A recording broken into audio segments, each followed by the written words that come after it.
चेहरा दिखाओ। Advance car दिख रहे हैं। इनको भी ले लो, रिकॉर्ड में तो काम कर रहा है। हाँ, ऐसे फैंस को भी ले लो।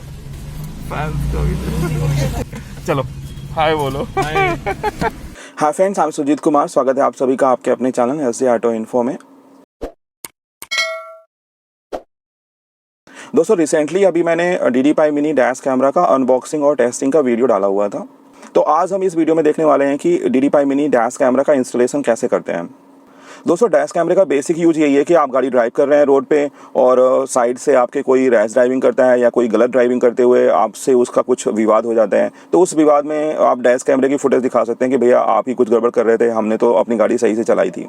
तो दोस्तों, अगर हमें मिनिमम इतने के लिए ही डैश कैमरे का इंस्टॉलेशन करना है तो उसके लिए हम क्या कर सकते हैं कि हम सॉफ्ट वायरिंग का भी इस्तेमाल कर सकते हैं। हमारी गाड़ी में अगर कहीं पर USB पोर्ट है या कोई भी पावर सप्लाई का कोई भी पॉइंट है तो वहाँ से हम जो है डैश कैमरे को सप्लाई दे सकते हैं और हमारा काम चल जाएगा।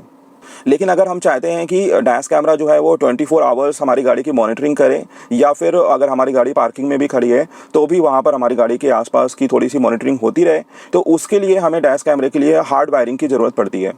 तो दोस्तों, मार्केट में कुछ डैश कैमरे ऐसे भी अवेलेबल होते हैं जिनके साथ हार्ड वायरिंग किट भी आती है।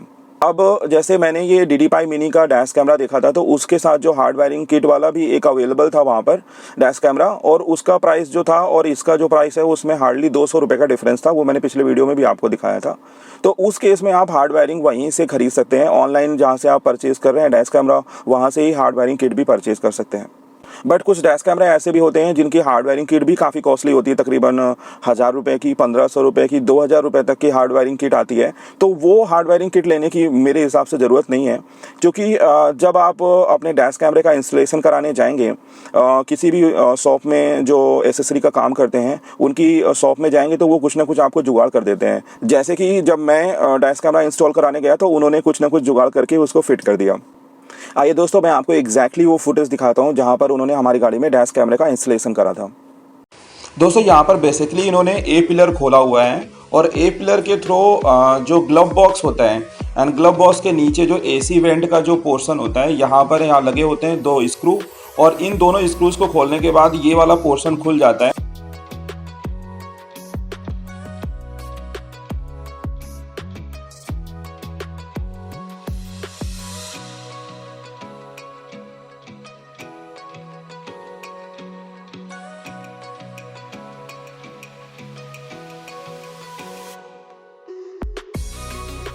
कुछ इस तरीके से ये वाला जो पोर्शन है वो खुल जाता है।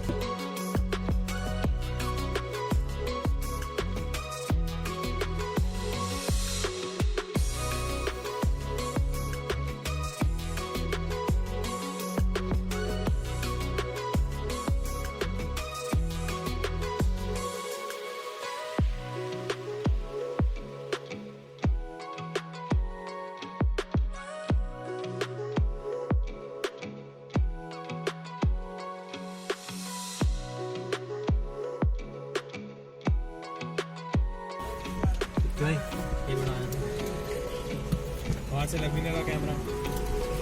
हाँ, बाहर से नहीं पहचान में आएगा क्या है। और क्या क्या लगवा रखा भैया ऐसा ऑटोमेटिक सा? कुछ नहीं यार, बस यही था। इससे कनेक्ट करते तो नहीं होता, ये चीज़ लगानी पड़ेगी। इसको बोलते क्या है? ये लाइटर होता है। लाइट है। ये पहले चलता सिगार के लिए चलता है, कुछ करो सिगरेट के लिए जलाने का काम आता है ये।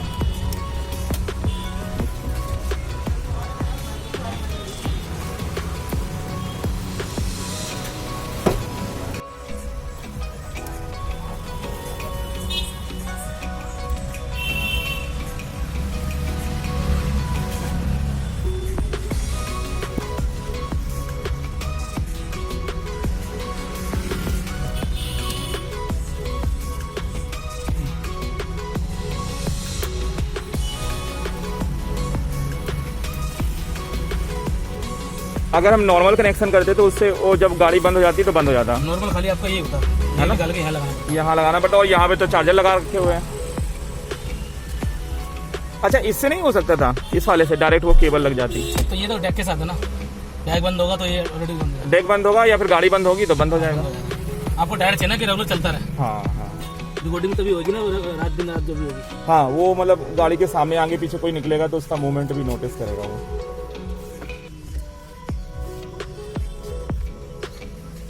ये वायर कट हो रहा है क्या? ब्रेक होती है खाली। तो दोस्तों इस तरीके से इंस्टॉलेशन का काम पूरा हो गया है। अब देखते हैं कि किस तरीके से फाइनल लुक आती है इंस्टॉल होने के बाद। दोस्तों जब हमने एसेसरी वाली शॉप में इसको इंस्टॉल कराया था तो हमने क्या किया था, गलती से ये जो 3M टेप वाला पोर्शन था वो मैंने इस साइड कर दिया था, और ये जो कैमरे वाला जो पोर्शन है वो हमने इस साइड कर दिया था। तो उससे क्या हो रहा था, वो लेफ़्ट की चीज़ को राइट में दिखा रहा था और राइट की चीज़ को लेफ़्ट में दिखा रहा था। तो ये गलती नहीं करनी है। इसमें क्या है कि तो सप्लाई का वायर यहाँ से आता है और इस तरीके से यहाँ पे पूरा राउंड होते हुए सप्लाई का वायर जो है यहाँ से फिर जो है उन्होंने वो पिलर खोला हुआ था और फिर यहाँ ग्लव बॉक्स से होते हुए उधर नीचे साइड जाता है, तो वहाँ पर इन्होंने सप्लाई छुपा रखी हुई है।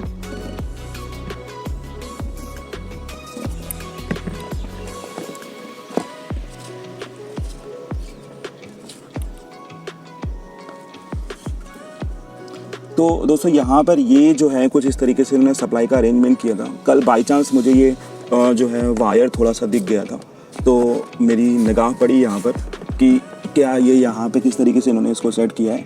तो यहीं कहीं पर एक जो है वो सप्लाई का पॉइंट जनरेट करते हैं और उससे जो है उस चीज़ को पूरा कनेक्ट कर देते हैं। तो दोस्तों कुछ इस तरीके से डैश कैमरा का लुक आता है। अब आप यहाँ पे नोटिस कर रहे होंगे कि मेरा जो IRVM है वो इस तरफ है और मैंने डैश कैमरा जो है वो यहाँ पे इंस्टॉल कर रखा हुआ है।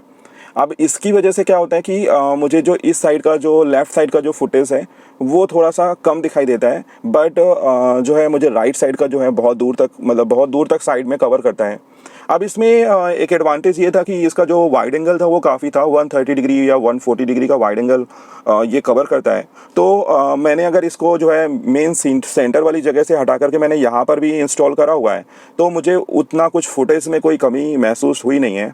बट आइडियल तरीका यही होता है कि इसको IRBM का जो पॉइंट होता है ना, IRBM का ये जो पॉइंट होता है, यहाँ पर आपको कहीं सेंटर पे इस चीज़ को इंस्टॉल करना चाहिए। तो मैंने इसको थोड़ा सा सेंटर पे ना करके थोड़ा सा साइड में किया हुआ है। उसका रीज़न ये था कि ये जो डैश कैमरा है इसमें एक फ़ीचर आता है जिसके थ्रू मैं इसको जो है अपने साइड टर्न कर सकता हूँ, और जब मैं अपने साइड टर्न कर सकता हूँ तो मेरा उस समय का एक विचार था कि जो है मैं जो अपने गाड़ी की इन साइड की भी फुटेज इससे रिकॉर्ड कर सकता हूँ, क्योंकि इसमें जो ऑडियो क्वालिटी होती है इसकी, इसमें ऑडियो भी रिकॉर्ड होता है, इसमें वीडियो भी रिकॉर्ड होता है। तो मेरा ये था कि मुझे अपना मेन कैमरा ना इस्तेमाल करना पड़े और अगर मैं डैश कैमरे से ही कुछ रिकॉर्डिंग कर सकूँ, कुछ व्लॉगिंग कर सकूँ, तो वो मेरे लिए एक अच्छा पॉइंट था। तो इस वजह से मैंने इसको जो है, चूँकि ये लीस्ट पॉसिबल है, अब ये क्या है कि इतनी सी जगह जो बच रही है ये थोड़ा सा हम और ला सकते थे, यहाँ पर इस तरफ थोड़ा सा इसको हम और कर सकते थे, बट इससे ज़्यादा नहीं कर सकते थे। यहाँ पर हमारे पास 3M का टेप से ये जुड़ जाता है। कुछ डैश कैमरे ऐसे होते हैं जिसमें ये जो 3M टेप से जो चीज़ यहाँ पे चिपकती है, जो होल्डर उसका चिपकता है, उससे हम इस डैश कैमरे को पूरा अलग कर सकते हैं। लेकिन इससे निकालने के लिए क्या होगा कि हमें ये पूरा टेप हटाना पड़ेगा। तो इस तरीके से थोड़ा सा डिफरेंस है, क्योंकि ये बहुत ही बेसिक सा डैश कैमरा है। सारे जो डैश कैमरे होते हैं उससे इससे थोड़ा सा ऊपर लेवल पे ही आते हैं, तो उसमें कुछ ना कुछ मैकेनिज्म का डिफरेंस रहता है। जैसे जो डिटैच हो जाते हैं उसमें क्या होता है, ये अभी बताते हैं कि ये 330 डिग्री का एंगल रोटेट करता है। ये चीज़ जो है, जो रोटेशन है इसमें, वो 330 डिग्री का रोटेशन होता है। लेकिन जो दूसरे डैश कैमरे होते हैं उसमें पूरा 360 रोटेशन का होता है, क्योंकि उनका जो होल्डर सिस्टम होता है वो डिफरेंट होता है। लेकिन ये चीज़ भी मेरा पर्पस फुल कर देती है। दोस्तों ये जो हमारी टाटा अल्ट्रोज है वो बेस मॉडल था, तो हमने यहाँ पे म्यूजिक सिस्टम और बाकी एसेसरी का काम कराया हुआ था। अगर हम हार्ड वायरिंग की बात अगर आज हमने करी है, तो उसमें क्या किया कि उन्होंने हार्ड वायरिंग के लिए जो सप्लाई पॉइंट बनाया, परमानेंट सप्लाई पॉइंट बनाया, वो उन्होंने ग्लोव बॉक्स से नीचे वाले पोर्शन में वहाँ पर सेव कर दिया, वहाँ पे उन्होंने हाइड कर दिया। लेकिन अगर हम वही जो परमानेंट सप्लाई वाला पॉइंट है वो यहाँ पे बनवा लेते, इन USB पॉइंट की बजाय अगर हम वो चीज़ यहाँ पे इंस्टॉल करा लेते, तो हम उसका एक छोटा सा इस्तेमाल ये भी कर सकते थे कि कभी हमारी गाड़ी पार्किंग में खड़ी है और लॉक भी है, और साथ में कभी हमारे मोबाइल की बैटरी ख़त्म हो जाती है, तो हम उस परमानेंट सप्लाई वाले पॉइंट को अपने मोबाइल चार्जिंग के लिए भी इस्तेमाल कर सकते थे, और हम अपनी गाड़ी लॉक करके और मोबाइल अपने ग्लोव बॉक्स में रख करके जा सकते थे, और 15-20 मिनट बाद वापस आते तो हमारा मोबाइल जो है वो चार्ज हो जाता। तो ये जो एक एडवांटेज मुझे दिखता है कि जो हम परमानेंट सप्लाई का जो पॉइंट इंस्टॉल कराते हैं वो अगर हम यहाँ कहीं इंस्टॉल कराएं तो ज़्यादा बेटर रहेगा। तो दोस्तों कुछ इस तरीके से हमने DDPi मिनी डैश कैमरा का इंस्टॉलेशन कंप्लीट किया। ऐसे ही आप किसी भी कंपनी का कोई भी डैश कैमरा आप इंस्टॉल कर सकते हैं। इसके बाद हम लोग नेक्स्ट वीडियो में ये देखने वाले हैं कि हम ये जो DDPi मिनी डैश कैमरा है इसको ऐप के थ्रू कैसे ऑपरेट करते हैं, कैसे इसकी वेरियस सेटिंग्स का इस्तेमाल करके हम DDPi मिनी डैश कैमरे का मैक्सिमम यूटिलाइजेशन कर सकते हैं।